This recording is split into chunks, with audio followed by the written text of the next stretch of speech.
Assalamualaikum guys, kembali lagi di channel Andrino 17. Nah, ini dia, kita udah lama nggak bikin video tentang Smooth Zuzu.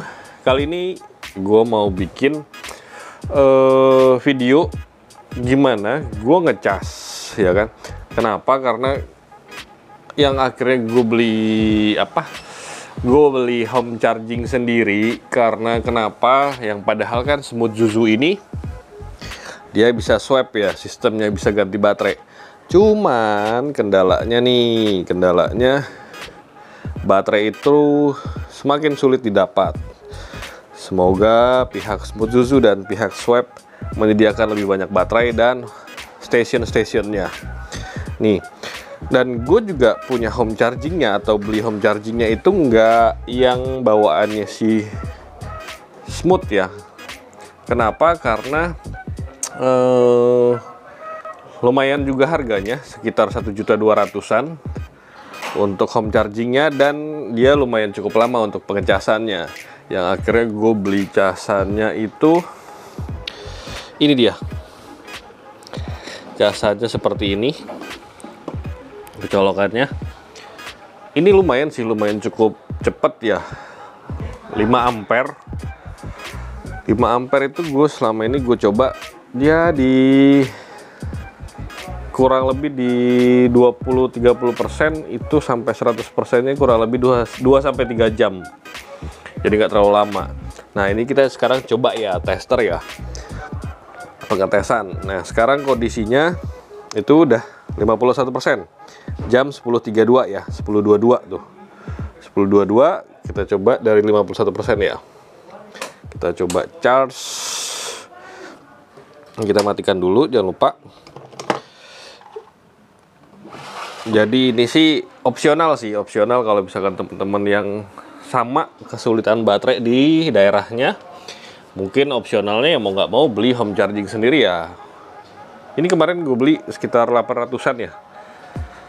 Ya lebih murah sih sedikit daripada home charging yang asli originalnya, yang sekitar 1,2. Cuman itu kalau gue baca ya kurang lebih bisa lebih dari 5 jam ya gitu. Nah, ini kita tester ya. Mungkin kalau teman-teman yang di daerahnya swap stationnya atau baterainya, stok baterai di swap stationnya banyak, coba komen di bawah ya, kasih tahu di daerah mana yang rame atau yang banyak stok baterainya. Ini karena gue tinggal di Depok, station swapnya si Smooth Zuzu ini cuma ada satu stationnya di dekat rumah gue, dan stoknya itu cuman 2-3 baterai, dan terkadang juga kondisinya nggak bagus, baterainya jedak-jeduk atau suka mati sendiri ya. Nah, itu yang bahaya. Kemarin juga pun sempet bini gue baterai masih 30% udah mati di jalan. Coba komen di bawah yang pengalamannya sama seperti gua atau bini gua gitu. Nah, ini ya, untuk cara pengecasannya gampang, tinggal colok aja di sini. Cuman hati-hati ya, kalau udah hidup jangan dipegang, bahaya gitu. Posisinya ya mau nggak mau baterainya posisi begini, karena dia nggak ada posisi dudukannya seperti yang originalnya atau bawaannya, dan tinggal colok aja nih. Nah, kalau kondisi nyolok atau udah nyolok ke baterainya itu merah, kalau dia warnanya udah hijau berarti dia sudah penuh baterainya. Nah, ini untuk cara pengecasannya nih, seperti ini gitu. Nah, coba komen di bawah ya, siapa teman-teman yang merasakan hal seperti ini juga, baterai susah didapat di swap stationnya atau kendalanya baterai. Oke, nanti untuk selesainya berapa jam nanti kita akan coba selesaikan atau kita buat lagi videonya. Oke? Oke guys, ini kurang lebih udah 1 jam, udah jam 11.28, 11.30 ya. Jadi kurang lebih 1 jam kita coba testernya, pengecasan pakai casan ini 1 jam ya. Kira-kira udah naik berapa persen nih guys. Sebelumnya kita cabut dulu ya. Nih, kondisinya tadi masih merah ya, berarti masih belum full. Jadi kita memang coba tester untuk pengecasan 1 jam kurang lebih tadi. Berapa nambah baterainya.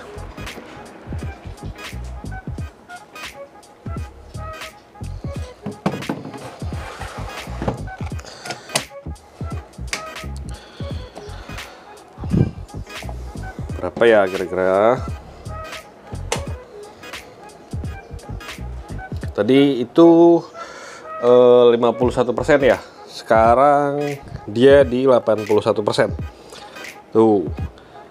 Jam 12. Tadi itu jam 10.22. 10.22 nih. Selesainya jam 11.32. Tadi bukan jam 12 ya. Jadi 11.32. Ya kurang lebih 1 jaman. Tadi kan kita lepas itu 10.22, kita proses pasang ya sekitar 10.25, dan sini jam 11.33, kurang lebih 1 jaman. Dia sekarang posisinya 81%. Jadi artinya kurang lebih pengecasan untuk 1 jam itu bisa nambah 30% teman-teman. Gitu.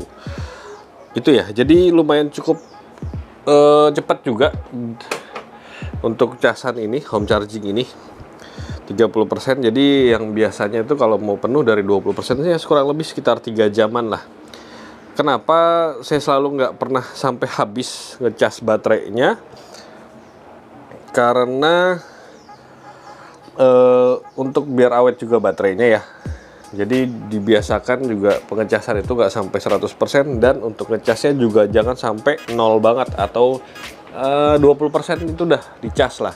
Jaga-jaga juga kalau misalkan kejadian seperti kemarin yang baterai masih 30% sudah mati, takutnya drop atau kondisi baterainya yang kurang baik ya gitu. Jadi yang keputusan saya kenapa kemarin beli home charging yang harganya juga padahal lumayan, yaitu tadi yang saya sampaikan, yang gue sampaikan, karena si station swabnya itu daerah Depok masih belum terlalu banyak, dan satu station itu cuman hanya kurang lebih 2-3 baterai aja, yang karena peminatnya si semut Zuzu dan juga ada semut tempur, dia semakin banyak pemakainya, yang akhirnya baterainya semakin kurang atau kurang banyak lah stoknya.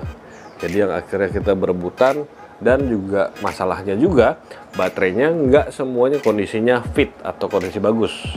Jadi kasihan yang posisinya dia harus ngojek atau yang jarak jauh, itu kondisi 30%, 40% itu juga ada baterai yang udah jedak-jeduk namanya, atau yang mati di jalan, itu malah lebih berbahaya ya teman-teman ya.